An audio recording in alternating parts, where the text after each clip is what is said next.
Olá, meu nome é Fábio Medina Osório, sou professor de Direito Administrativo e agora nós vamos começar a Saber Direito Compacto, que é um resumo das 5 aulas exibidas durante a semana. Teremos o desenvolvimento, o início de um curso sobre improbidade administrativa. A aula será sobre o conceito de improbidade, o curso abarcará também a teoria da má gestão pública, a teoria da tipicidade, os princípios aplicáveis à tutela da improbidade administrativa, as penalidades e, finalmente, o processo que deve ser desencadeado. Estamos aqui hoje com os alunos, queridos alunos, Aislan, Lúcia e Alessandra. Muito obrigado pela assistência. Contarei com a colaboração de vocês nas perguntas a serem formuladas. Gostaria de consignar o e-mail para que sejam endereçados questionamentos, comentários, perguntas, saberdireito@stf.jus.br e, preferencialmente, que o aluno identifique o tema e o professor para quem enviada a dúvida.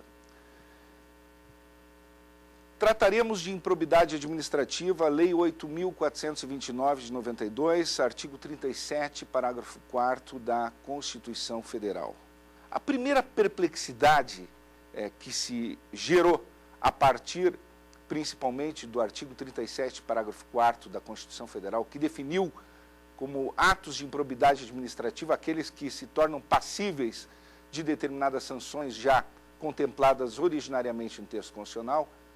diz respeito, posteriormente, à regulação que sobreveio com a Lei 8.429 de 1992, a chamada Lei de Improbidade Administrativa, que estruturou em 3 grandes blocos os atos de improbidade a partir daqueles que configuram enriquecimento ilícito, ou os que configuram lesão ao erário, ou os que configuram ofensa aos princípios que presidem a administração pública. Nesse sentido, a improbidade administrativa gerou, sim, inúmeras controvérsias, vem suscitando ainda questionamentos importantes na jurisprudência, quanto a algumas características que têm desencadeado uma discussão sobre segurança jurídica na sua aplicação e sobre, principalmente, os princípios que devem presidir o processo punitivo como um todo. Portanto, as primeiras indagações que surgiram diziam respeito a se qualquer ilegalidade já se transformaria num ato de improbidade, sujeitando o transgressor a penas tão severas quanto aquelas contempladas no artigo 12 e seus incisos da referida lei, quais sejam a perda da função pública, a multa civil, a proibição de contratar com a administração pública ou dela receber benefícios fiscais ou creditícios, direto ou indiretamente, ainda que por intermédio de pessoa jurídica da qual fosse sócio majoritário, suspensão de direitos políticos, sanções que afetam um rol extenso de direitos fundamentais dos acusados em geral, ao mesmo tempo em que a implementação da lei naturalmente busca também satisfazer direitos fundamentais difusos, espalhados na sociedade, relacionados à boa gestão pública, à preservação dos dinheiros públicos, à moralidade administrativa. Portanto, a perplexidade que se tem em relação a esse instrumental, em primeiro lugar, ao seu conceito, à sua natureza jurídica, o seu regime jurídico,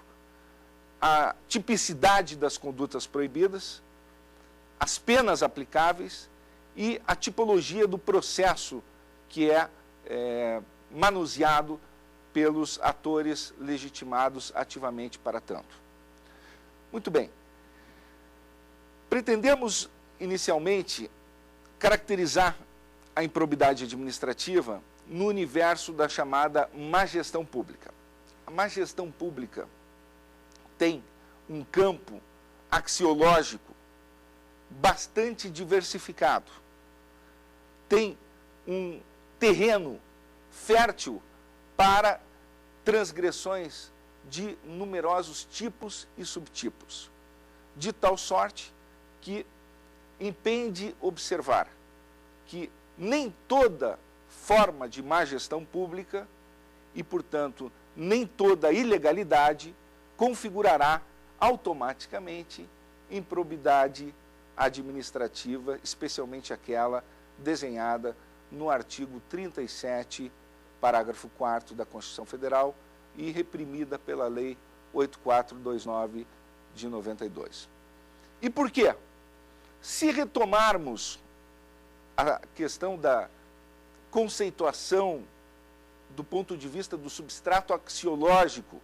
do que poderia ser improbidade a partir de dois pilares fundamentais, quais sejam as graves desonestidades funcionais e as graves ineficiências funcionais. Seguramente observaremos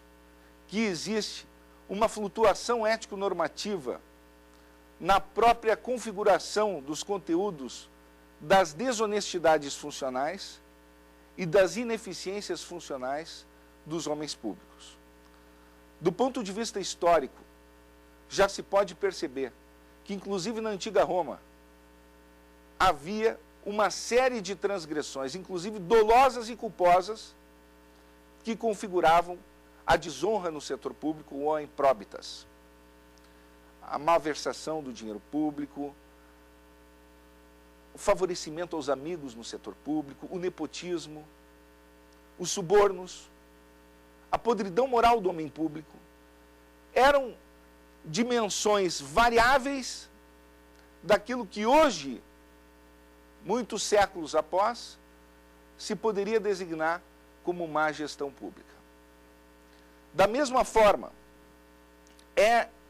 possível constatar que, do ponto de vista da evolução histórica,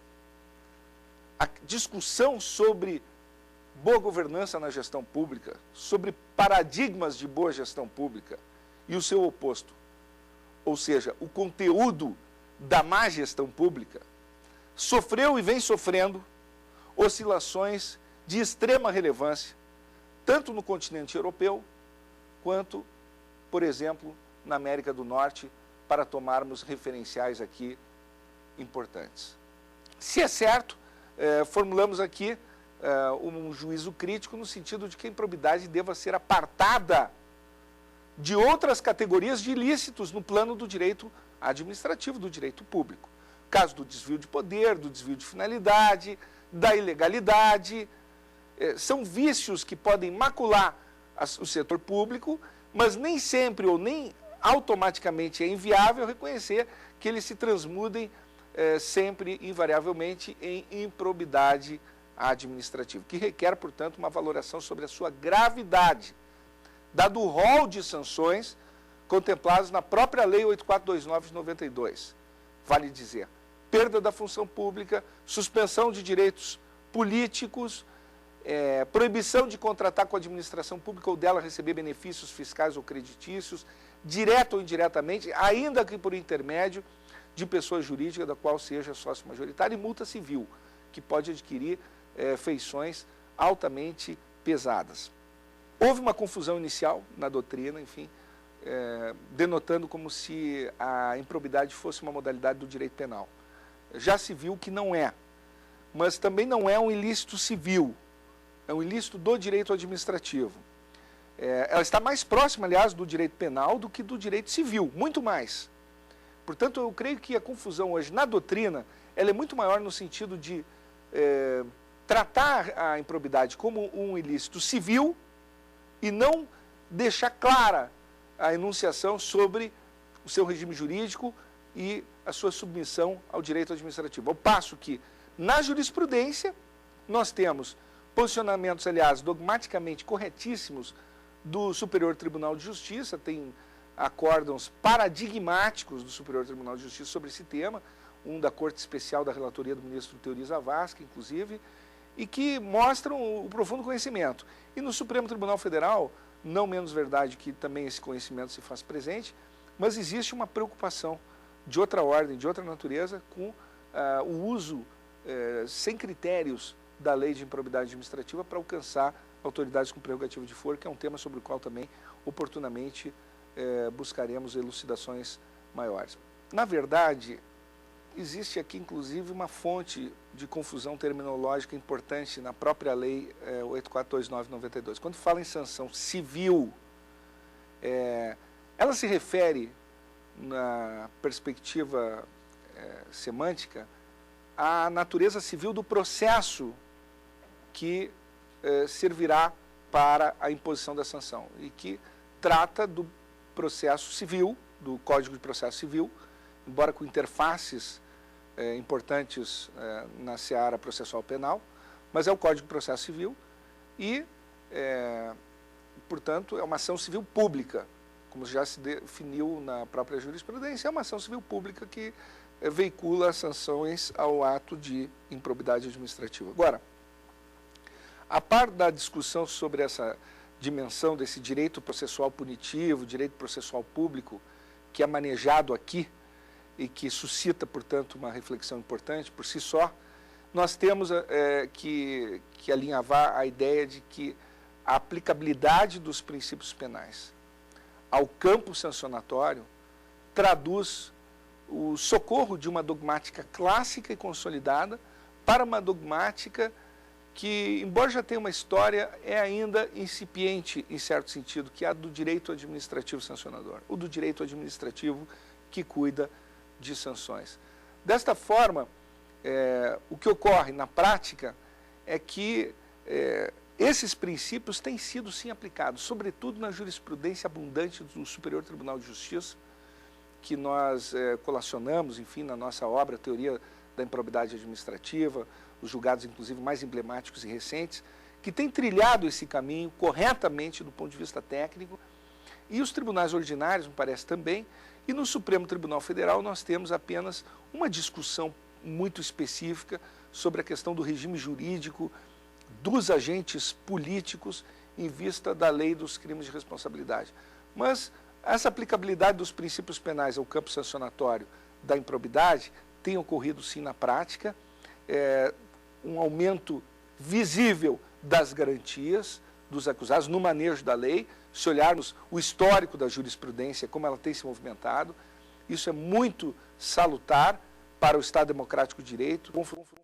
funcionamento das instituições. De tal sorte que, apesar da dicção literal enunciar sanção civil, ela se reporta certamente ao processo, à natureza do processo, e não inibe, ao contrário, existe já toda uma construção que viabiliza a incidência dos princípios penais com matizes ao campo do direito administrativo que cuida de sanções, que é o caso na espécie da improbidade administrativa. No caso, os tribunais superiores, o Superior Tribunal de Justiça, o Supremo Tribunal Federal, têm efetivamente movimentado o raciocínio hermenêutico na perspectiva que parece coincide também com esta que estamos aqui a defender, ou seja, a improbidade como última ratio de um direito punitivo, a improbidade como gravidade, seja na desonestidade, seja na ineficiência, ou seja, a gravidade como nota peculiar, né? E há uma discussão ainda sobre a questão do regime jurídico, mas não há a menor dúvida de que o problema da insegurança jurídica tem norteado hoje uma pauta, uma preocupação, eu diria assim, progressiva dos tribunais superiores. Formatar proibições acaba sendo um trabalho que inicialmente é do legislador. E o princípio democrático, o princípio da legalidade, o princípio da tipicidade, eles já dão um norte inicial. Porém, o legislador produz o texto. E quem produz a proibição concreta, o dispositivo, no caso, a norma propriamente dita, é a jurisprudência. Essa distinção entre dispositivo e norma, ou texto e norma, que é muito relevante no plano da teoria do direito, e que o texto é produzido pelo legislador, ou mesmo por autoridade administrativa, mas quando produzido pelo legislador com todo um ritual inerente ao princípio democrático, no entanto, ele não esgota e ele não antecipa totalmente a situação. E, portanto, a norma é produzida pela jurisprudência, que deve obedecer pautas de segurança jurídica inerentes à legalidade, à tipicidade, à possibilidade de que a conduta proibida seja previsível a priori, ou seja, racionalmente rastreável no núcleo do tipo abstrato previsto pelo legislador, ou seja, Nós temos aqui um cenário em que a insegurança jurídica efetivamente tem sido uma característica central dos sistemas jurídicos contemporâneos, seja pela profusão gigantesca de normas, de dispositivos, da atividade legislativa em si, seja também pela propagação desses conceitos indeterminados, do principialismo jurídico, ou, se tomarmos como referência uma outra situação, a própria dinâmica mais veloz das sociedades, a dinâmica mais complexa que exige que as normas não se esgotem a priori, não se esgotem antecipadamente no plano abstrato, e nem é possível fazer isso no plano do direito legislado, mas o direito em ação, o direito produzido pela jurisprudência que acaba consubstanciando os requisitos racionais, isonômicos, das proibições, inclusive. Isso vale para o campo do direito punitivo. E que me parece que o judiciário, o compromisso com o dever de fundamentação, o dever de explicitação do seu raciocínio, e, no caso da lei de probidade, com normas completivas daquelas que são normas sancionadoras em branco. Ou seja, compromisso com o rastreamento da legalidade, dos fundamentos da segurança jurídica na própria lei, através da exteriorização na fundamentação, na motivação dos atos, que transmudem a previsibilidade em algo materializado no próprio corpo das decisões, parece que esse é o caminho que tem que ser trilhado, e que tem sido trilhado pelos tribunais superiores, mas que tem dificuldades, obviamente, pontuais, casos concretos, que sejam altas controvérsias e que podem retomar esse debate. Existe mais improbidade hoje do que existia em 88 ou em 1992, quando foi gestada a Lei 8429/92. Eu cheguei a referir em determinado momento que inexistem mecanismos idôneos de medição hoje da corrupção, da má gestão pública, da grave ineficiência funcional dos homens públicos no Brasil. Mas é possível avançar com bancos de dados, com estudos científicos, no plano sociológico mesmo, no plano da estatística, no sentido de apurar como esses fenômenos se desenvolvem. Eu não tenho dúvida de que a maior exposição das práticas espúrias no setor público não coincide necessariamente com o aumento, o incremento desse fenômeno na realidade social. Nós temos que considerar também do ponto de vista da proporcionalidade, ou seja, se o fenômeno ele se incrementou, ele aumentou, mas houve um aumento brutal da economia,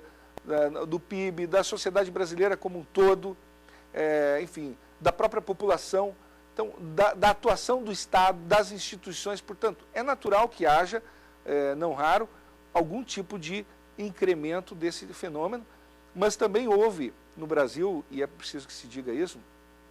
um aumento espetacular da fiscalização, ou seja, o fortalecimento das instituições, a tal ponto que o Brasil é hoje considerado um país, digamos assim, dentre os emergentes, que tem um marco institucional mais sólido de todos. Isso se deve também, entre outros fatores, ao fortalecimento das instituições fiscalizadoras, das instituições democráticas, que protegem o Estado Democrático de Direito e que são essenciais ao Estado Democrático de Direito. Falo aqui do Poder Judiciário, notavelmente, falo do Ministério Público, falo dos Tribunais de Contas e, sobretudo, da imprensa brasileira, que tem sido vital para a fiscalização dos maus costumes no setor público. Uma imprensa que é independente, que é plural e que informa, que traz o debate para a sociedade. Então, nesse sentido, eu diria que não há condições estatísticas de aferir como se poderia medir o Brasil em termos de corrupção, muito menos em termos de ineficiência, mas há, sim,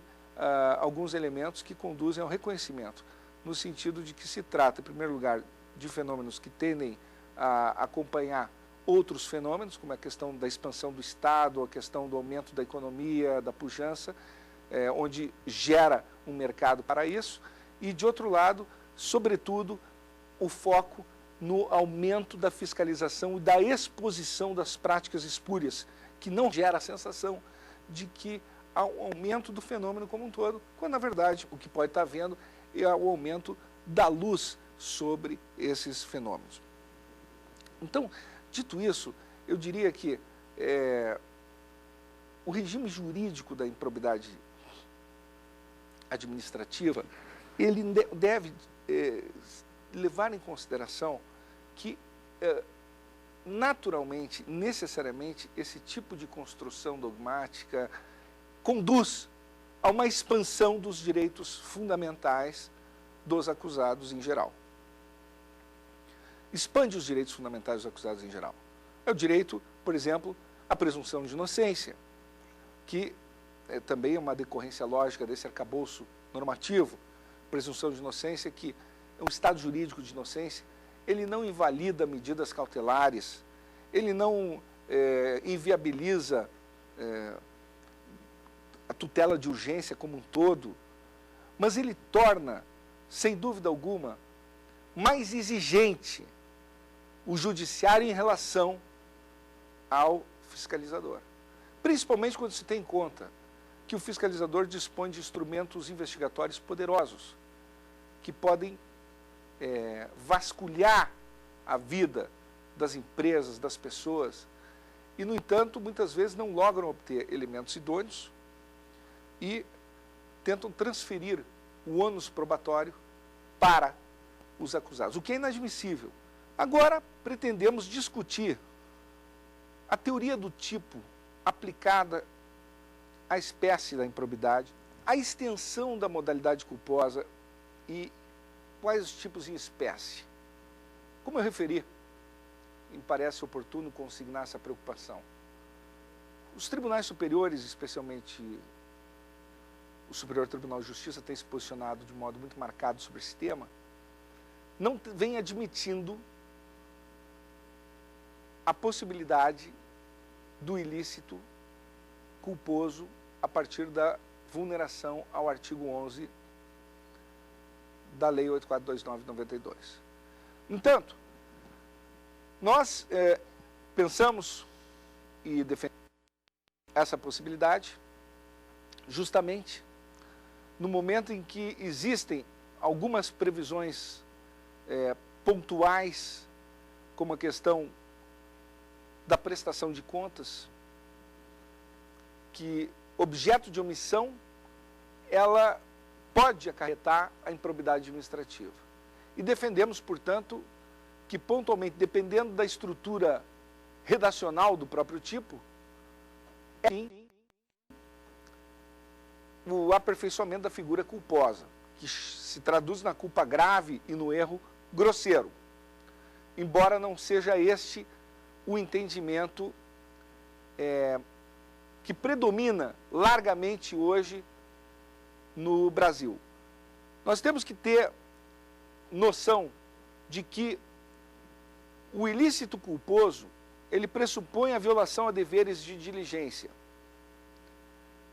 E o erro grosseiro e a culpa grave, não raro, se aproximam bastante da figura dolosa também. Eles têm um campo de incidência que os torna muito próximos. São partes do elemento subjetivo da conduta. Tanto o dolo quanto a culpa, e aqui estamos tratando de culpa grave e de erro grosseiro. Desse modo, eu penso que, com essas observações, é possível constatar, sim, uma posição cristalizada já e consolidada dos tribunais superiores, repudiando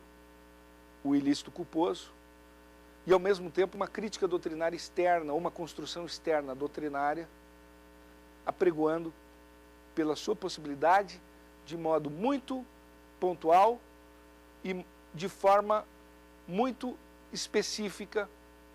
para uma ou outra figura abrigada no artigo 11. Eu também gostaria de relembrar que, pela natureza de normas sancionadoras em branco da improbidade, e pelo Código Geral de Conduta que se consubstancia nessa Lei 8429 de 92, é possível ao legislador setorial criar novas modalidades de improbidade, como é o caso do Estatuto da Cidade, que criou a improbidade urbanística, ou da lei de responsabilidade fiscal, que conta com a irresponsabilidade fiscal derivando em improbidade. É oportuno esse registro porque descartar a priori o artigo 11 do